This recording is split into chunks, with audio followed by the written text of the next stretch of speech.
일단 가장 중요하게 보는 것이 이 비운동성 증상이 얼마큼 빨리 개선이 되느냐입니다. 제가 여러 번 말씀드렸지만은 이제 저희 한방 치료가 이런 자율신경계 기능을 근간으로 한 비운동성 증상에 강점이 있다고 말씀을 드렸는데, 이제 이 부분이 좀 빨리 개선이 될수록 나머지 어떤 증상들의 이 좋은 쪽으로 변화가 좀 이어지게 되는데요.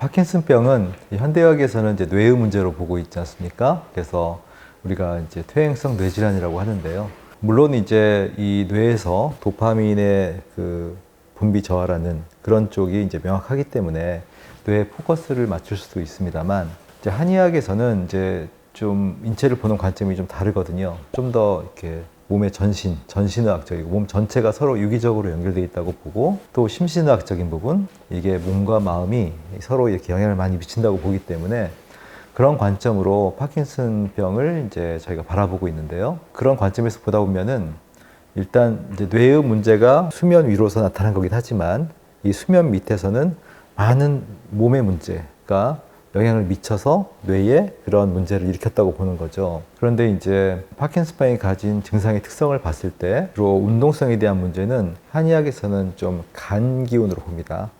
그래서 간이 근육을 우리가 주관한다고 하는데, 이런 실제 근육의 움직임이나 이런 문제들, 우리가 품기, 떨림이 이제 파킨슨의 흔한 증상 중에 하나인데, 이런 품기도 우리가 이제 간의 품기가 동한다, 간풍내동, 이런 식으로 우리가 병리기전을 설명을 하는데, 그런 식으로 이렇게 파킨슨병의 주된 운동성 증상의 많은 부분이 한의학에서는 간의 기운, 특히 간의 음기, 간음이 부족하다, 이렇게 이제 얘기를 하는데, 부족한 간의 음기를 채워주는 그런 약재를 쓰면은 이런 증상들이 호전이 되는 경우가 많습니다.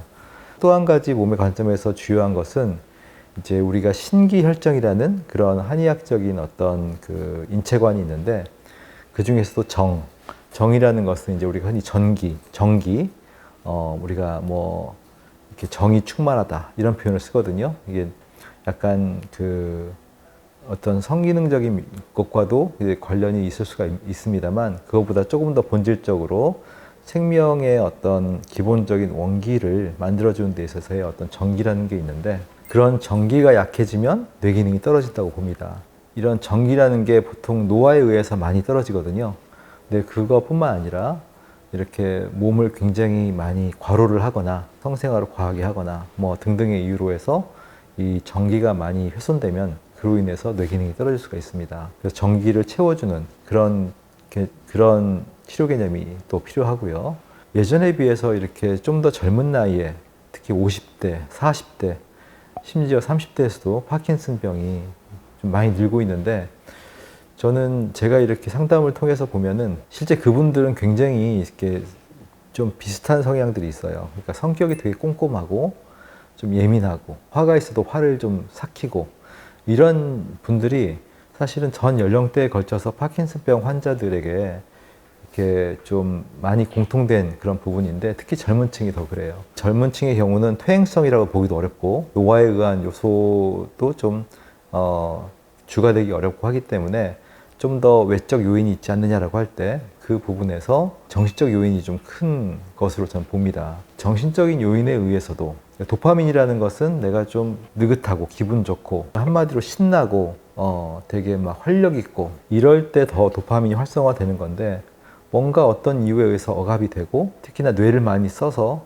그렇게 뇌의 피로가 쌓이고, 이런 과정에서의 그런 그 발병 메커니즘도 있다고 보기 때문에 마음의 문제, 스트레스, 화병 이쪽에 대한 것을 좀 풀어내는 그런 쪽으로 우리가 좀 처방을 했을 때 좀 증상이 개선되는 걸 볼 수가 있거든요. 우리가 뇌의 문제이긴 하지만 이거를 몸과 마음의 관점에서 접근해서 풀어갈 수 있는 면이 있다, 그런 쪽으로 좀 판단을 하고 있습니다.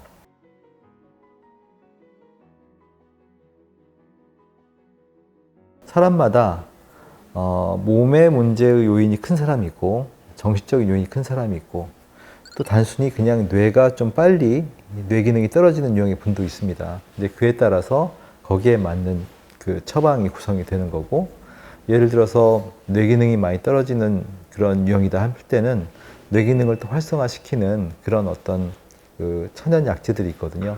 그런 것들을 좀 더 주가 돼서 처방에 쓰게 되는 거고요. 그런 식으로 이렇게 환자의 유형에 따라서 맞춤형으로 갈 수 있다는 것이 한의학 치료의 어떤 강점이라고 볼 수가 있겠습니다.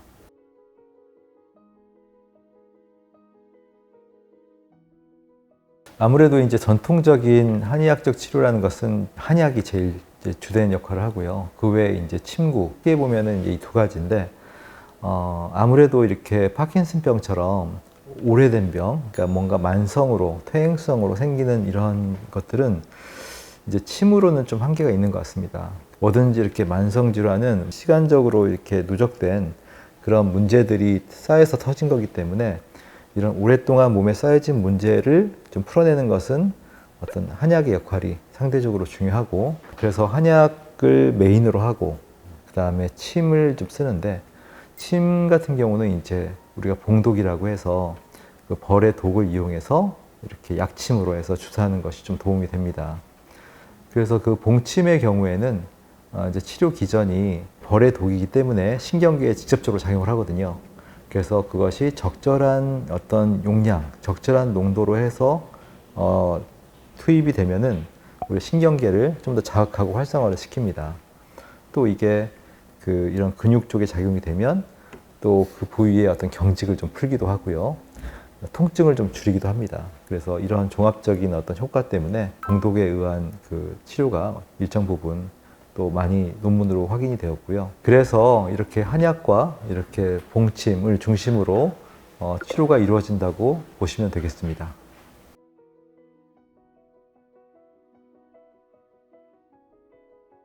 일단 가장 중요하게 보는 것이 이 비운동성 증상이 얼마큼 빨리 개선이 되느냐입니다. 제가 여러 번 말씀드렸지만은 이제 저희 한방 치료가 이런 자율신경계 기능을 근간으로 한 비운동성 증상에 강점이 있다고 말씀을 드렸는데, 이제 이 부분이 좀 빨리 개선이 될수록 나머지 어떤 증상들의 이 좋은 쪽으로 변화가 좀 이어지게 되는데요. 대부분 다 수면장애, 그 다음에 이런 식사, 그 다음에 변비 쪽에 문제를 끼고 있기 때문에 이 부분이 얼마큼 빨리 좋아지느냐가 관건이고요.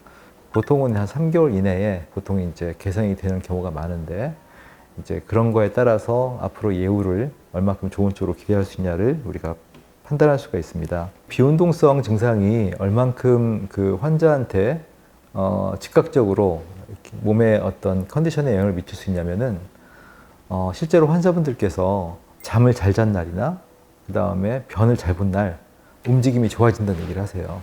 그러니까 단지 그냥 몸에 어떤 기분이 좋다랄지 몸이 가볍다는 차원이 아니고 실제 운동성 증상이 그날은 좀 좋아지는 거죠. 초기의 분들은 잠을 잘 자거나 변을 잘 본 날은 그냥 멀쩡한 느낌이 든다, 그렇게 얘기도 해요. 반대로 잠을 잘 못 자고 그다음에 변을 오랫동안 못 본 경우에는 또 증상이 더 심해진다는 얘기를 하시기도 하고요. 그러니까 이렇게 비운동성 증상이 이 운동성 증상이 얼만큼 많은 영향을 미치는지를 알 수가 있겠죠.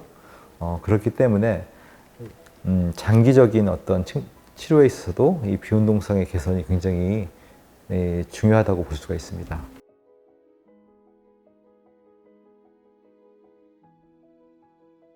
결론부터 얘기하면은 한약과 양약의 병행 복용은 문제가 없습니다.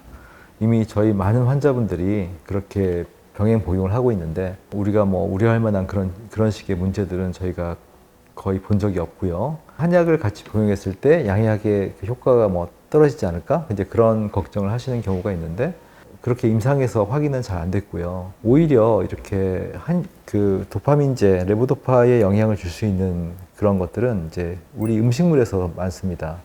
예를 들어서 제일 흔한 것이 이제 고기류, 단백질 이런 것들이 이제 복용 시점에서 같이 들어가게 되면은 이제 레보도파의 어떤 활동성에 영향을 미치고요. 그 외에 이제 비타민 6 같은 그런 비타민류도 레보도파의 어떤 그 약효를 떨어뜨리는 그런 영향을 미치긴 하는데, 상대적으로 이런 한약재들이 복용을 했을 때 레보도파 약제를 효과를 떨어뜨리는 경우는 임상적으로 별로 확인을 못했고요. 또 한 가지는 이렇게 막 약을 과다하게 먹어도 되느냐라고 하는데 뭐 아직까지는 저희가 그렇게 뭐 파킨슨 약 외에도 여러 약을 드시는 분들이 이제 한약을 같이 복용했을 때 그렇게 간 수치가 급격히 올라간다거나 뭐 문제가 된다거나 하는 경우는 그다지 못 봤습니다.